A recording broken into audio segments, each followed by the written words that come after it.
যুবক, তুমি এমন কি পাপ করেছ যে পাপের জন্য তোমার রবের সামনে আসতে তোমার লজ্জা লাগে? হে যুবক, তুমি এমন কি পাপ করেছ সেই পাপের জন্য তোমাকে নামাজে যেতে মন চায় না? হে যুবক, তুমি এমন কি পাপ করেছ যেই পাপের জন্য দুনিয়ার মানুষ তোমাকে দেখতে পারে না? হে যুবক, তুমি এমন কি পাপ করেছ যেই পাপের জন্য নিজের মা বাবাও তোমার জন্য বদদোয়া করে?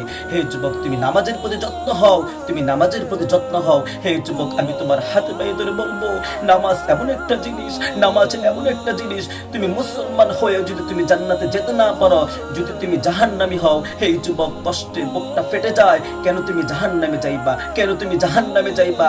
নামাজের প্রতি তুমি যত্নবান হও, নামাজের প্রতি তুমি যত্নবান হও। হে যুবক, আমি তোমার হাতে পায়ে ধরে বলতেছি, তুমি রসুলের আদর্শ মানো, রসুলের আদর্শ অনুযায়ী তোমার জীবন গঠন করো। হে যুবক, তুমি কেন নামাজের প্রতি যত্নবান হবে না? তুমি চুরি করো তো তুমি নামাজের প্রতি যত্নবান হও। হে যুবক, তুমি ডাকাতি করো, তুমি নামাজের প্রতি যত্নবান হও। হে যুবক, তুমি জিনা করেছো, তুমি নামাজের প্রতি যত্নবান হও।